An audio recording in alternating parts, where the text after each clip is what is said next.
fun of defense lawyers in our society. We disparage them. We treat them like maybe they're the real criminals. We question their morality and their ethics. But if you really think about it, aside from the judge, they have to be the most ethical people in our criminal justice system. When they make a mistake, it's their client who pays for it.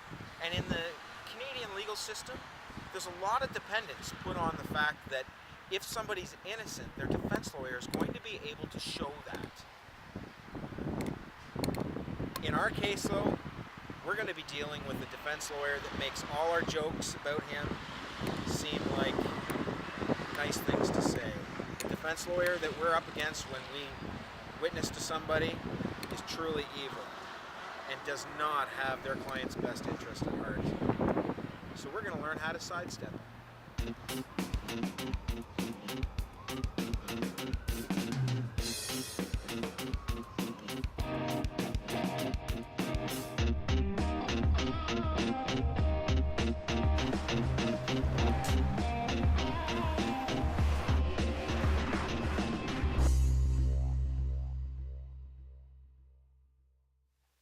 Hi, I'm Kevin, and this episode of A Christian in Canada Presents is called The Defense Team, because this time we're going to discuss what we can reasonably expect to be true about the people we're going to be witnessing to, about how they're going to react, and their efforts against our efforts, and even against the efforts of God. Okay, let's dive right in. The first thing we have to keep in mind when we're learning, and more importantly, when we get past learning, when we're actually practicing, is that we were on the defense side at one point ourselves. No matter what sin the person we're witnessing to may have committed, what desires they have, attitudes, ideas, practices, shortcomings, whatever it is, we have been just as guilty as they are. God says that if we fail to meet his standard in one area, we fail to meet it in all areas. So we need to keep that in mind. If the person we're witnessing to is guilty of physical murder, we need to remember that even if we haven't committed physical murder, I'm confident to say that we've all hated, been angry without cause, or gossiped against somebody. In which case, we've committed murder in our heart. And to God, that's the same thing. Because he looks at our innermost parts, our innermost being, who we really are on the inside, our intents, our desires, not just at our performance. If we haven't committed physical adultery, I'm sure that we've lusted after somebody. And so we've committed adultery in our heart. And when we're witnessing to somebody, we must remember that we ourselves were guilty sinners in need of God's grace. And we need to let the person know that. We need to let them know that we were ourselves in the very same position that they find themselves in. We must hold up God's perfect standard of righteousness, but at the same time not give the impression that we have some righteousness of our own that we can brag about, because that's just simply not true. We know that all men are sinners. Romans says that we've all sinned and fall short of the glory of God. It's a plainly true statement. Jesus Christ himself said that there are none good except God himself. But almost everybody I meet tells me that they're pretty good people. Proverbs 20 says that most men will declare their goodness, but who can find a faithful man? We're going to talk about the person's pride in a few moments, but the first thing we can know for sure about anyone we're witnessing to is that they are in fact a sinner in need of God's grace. Jesus Christ told us to preach the gospel to everyone. He said that those who believe will be saved, and those who do not believe will be condemned. There are none righteous, no, not one, we read in Romans 3. So everyone we meet, everyone we could ever hope to meet, is in need of God's grace. The next thing we need to know about the person we're witnessing to is that no matter what they say they believe, they do on some level know that there is a creator of the universe. We read this plainly in Romans 1. And it comes out in practice when we're speaking to people. It really does. You can trust the Word of God.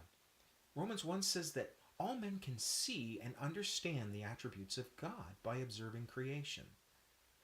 It's not that they don't understand or that they can't understand or even that they can't believe. They choose not to.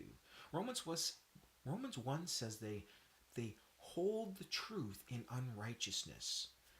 They disbelieve. They choose to worship the created world instead of the creator of the world. Now, I know there's some theologies that say that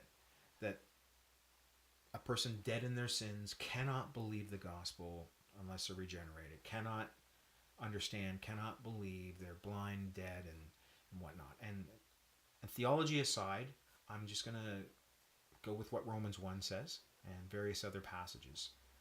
We can talk about theology. We will talk about theology when we do a series on the foundational truths of evangelism. But right now, we're just going to stick with what Romans 1 says. And it says that all are without excuse for not believing because they can believe and they do see and they do know that there's a creator of the universe. So because we know they can understand and they can believe, we can follow the models that we see in Scripture and reason with them, persuade them.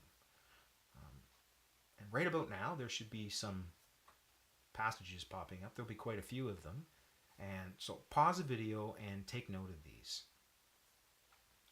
It's impossible to reason with somebody who is unable to reason. It's impossible to persuade somebody who is unable to be persuaded.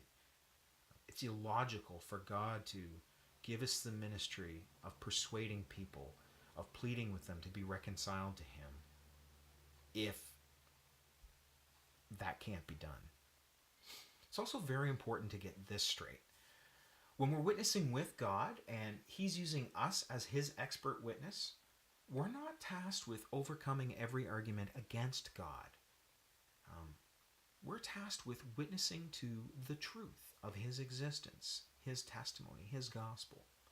Our testimony and God's convincing, not our convincing, will be persuasive.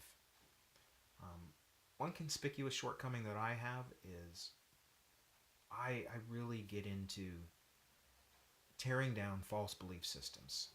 When I'm witnessing with somebody, I can very easily spend way too much time attacking and refuting evolution, for example, and not enough time getting to what my actual job is. I'm there to testify of the truth. So I give an answer, and I explain why evolution isn't true, and I should just stop there, and I should get back to witnessing of the gospel.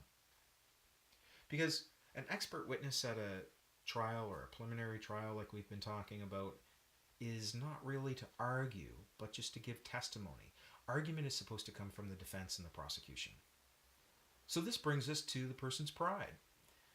In the diagram that I introduced last time, it should be popping up right here, I showed that in our preliminary trial, the person's pride sort of works like his defense lawyer. But the difference between our scenario and the way it works in, say, Canadian courtrooms is that the defense lawyer doesn't have his client's best interest at heart, in our case, pride. Pride is out to make sure that the person holds on to their claim to being good and avoid any chance of them admitting the truth. Whereas in the legal system, the defense lawyer is there to help their client as much as they can. And sometimes that means, if the client's guilty, pleading guilty, because that is the best thing for the client. This defense lawyer, this pride of the person we're witnessing to, he'll balk at the idea of being judged, he'll scoff at the idea of creation, and he'll even refuse to admit things like lying or evil. You can tell you're interacting with a person's pride when they become defensive or irrational, maybe even more proud. Don't fight their pride, don't fight their defensiveness, don't fight their irrationality. These things will actually be useful for their own conscience later in the conversation. It'll be helpful. We're going to talk about the conscience and how it works in the next episode. But when we're witnessing with God, we ask questions about a person's morality, their previous performance, and what they can expect from their future performance. We ask about things like lying, and you know you're hearing a defense argument when they say things like, I only tell white lies, or everybody lies. When we first start out talking to people, when we first start witnessing, we really want them to get to admitting their guilt really fast, because talking about sin can be uncomfortable. We want to get to the good part, the great part, the good news of Jesus Christ. So we tend to, instead of letting them sit and deny that lying is bad, we tend to want to explain why lying is bad. And we should be able to do that if we're asked. If we're not asked, though, we need to ask another probing question to the people and ask them why they're defending their lying. See, if they're defending it, there must be something wrong with it. And now they're judging it instead of you. You can ask them why they're defending it if their conscience isn't really pricking them, if there's nothing wrong with it. When a person says everyone does it, they're actually admitting guilt by being defensive. Instead of saying, yeah, I lie, so what? They admit that it's wrong without even knowing it by comparing themselves to everyone else. This is a good thing. It's not enough yet for them to see that they need to be saved, but it's a great indication that there's something going on in their heart. Much of witnessing happens deep below the surface in the heart. It's stuff that God is doing that we can only sort of see glimmers of, and that's actually the important stuff. It's way more important than anything that we're doing. The idea is to get the person to hear their conscience, the Spirit of God speaking to them as well. Once they hear that voice say what you're saying is evil, they can't deny it. They've heard it in themselves. I haven't said it to them. I'm not accusing them. I'm not trying to convince them. They've heard God convict them. They can't deny it. They will react. They will be convicted. It's very important that we don't seek to shock or abuse them, because they'll confuse their shock. They'll confuse the conviction with their shock. And we don't want them to react in anger about the topic. We want them to be unavoidably convicted by the Spirit of God. Pride, the defense lawyer in our case, will not be ethical. He's not like a real lawyer. He won't be rational, and he won't even be fair. He'll talk about how much the person has read the Bible, even if they haven't read any of it. He'll say that they've studied science, even if they've only watched the Discovery Channel. They'll talk about all the good things that these people do, even if they're just like everybody else and they don't really do very many great things. So a lot of people do a lot of good stuff, but when we stack up their whole life, it's never quite as good as what they think, or what they say anyway. Pride will even resort to harsh attacks against anything he can twist your words into saying. Once again, our biggest skill is to remember that we're sitting in the expert witness chair, not in the prosecutor's chair, not in the judge's chair. It's not our job to convince. It's not our job to convict. That's what the Spirit of God is there to do.